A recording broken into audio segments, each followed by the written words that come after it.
வணக்கம் கும்பராசி அன்பர்களே. உங்களுடைய ராசிக்குள்ளரே கும்பம் அப்படின்னாலே கலசம் அப்படிங்கிறதுனாலயா அக்ஷய கலசம் அப்படிங்கிற கலசத்திலேருந்து அல்ல வந்து கொண்டிருந்த வளம் அப்படிங்கிறத இந்த ரோகிணி நட்சத்திரத்தில் சந்திரன் பிரயாக்கும் போது அக்ஷய திருதியை அப்படிங்கிற விஷயம் நடக்கிறது. அதனாலே உங்களுக்கு வளங்களை நிறைய பெருக்கி கொடுக்கக்கூடிய வாரத்திலே இந்த வாரம் முக்கியமான வாரம். வளங்களையும் நலங்களையும் பெருநியலா வர வைக்கணும் அப்படிங்கிறது இருக்கு இல்லைங்களா, எப்பவுமே எனக்கு நிலைத்திருக்க வேண்டும் அப்படிங்கிற தன்மையை கொடுக்கக்கூடிய வாரம்.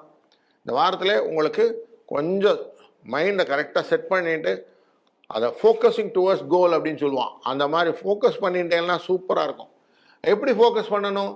நான் செய்யக்கூடிய காரியங்கள் என்னென்ன டூஸ் அண்ட் டோன்ட்ஸ் அப்படின்னு ஒரு சின்ன எக்ஸசைஸ் பண்ணுங்கள். நீங்கள் செய்யக்கூடிய காரியங்கள் எல்லாம் எப்படியெல்லாம் நான் பண்ணணும், என்னெல்லாம் பண்ணணும்னு எழுதுங்க. அதில் எனக்கு சக்ஸஸ் இல்லாத எல்லாத்தையும் எப்படி சக்ஸஸ் மாற்ற முடியும்னு எழுதுங்க. அதை கொஞ்சம் ஒருங்கித்து போவாங்க. அதுக்கு முன்னாடி நீங்கள் செய்ய வேண்டியதுன்னா காலையில் 4:30 அப்படிங்கிற கணக்கை நீங்கள் அழகாக அலாரம் செட் பண்ணுங்கள். இந்த வாரம் கம்பல்சரியாக 4:30 நீங்கள் கும்பராசி அன்பர்கள் எழுந்து கொள்ள வேண்டும். எழுந்துட்டீங்கன்னா என்ன ஆகும்? சனீஸ்வர பகவான் 2ஆம் இடத்துல உட்கார்ந்துருக்கிறார். அவர் இருட்டு கிரகம்.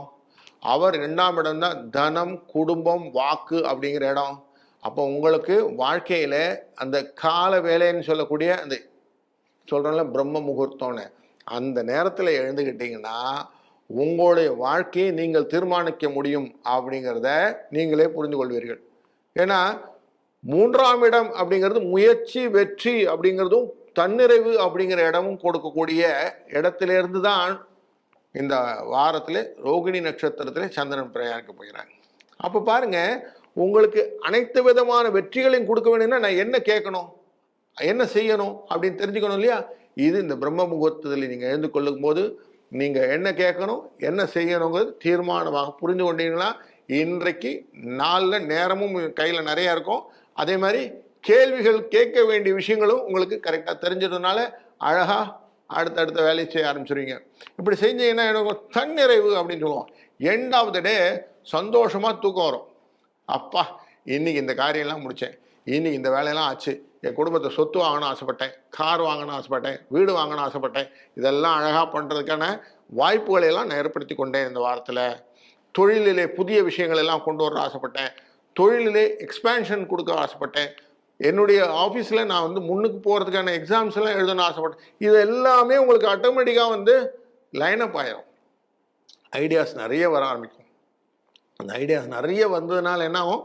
ஆப்வியஸ்லி உங்களுக்கு பொருளாதாரத்தில் வளர்ச்சியை கொடுக்கும், உங்களுக்கு ஹாப்பினஸ் கொடுக்கும். கலர் ஆஃப் மணின்னு சொல்லுவோம் பைசாக்க.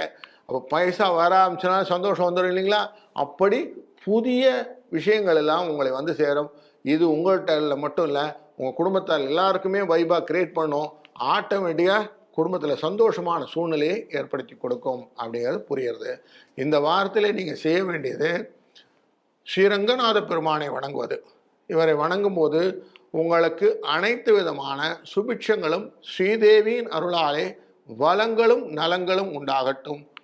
வாழ்க வளத்துடன்.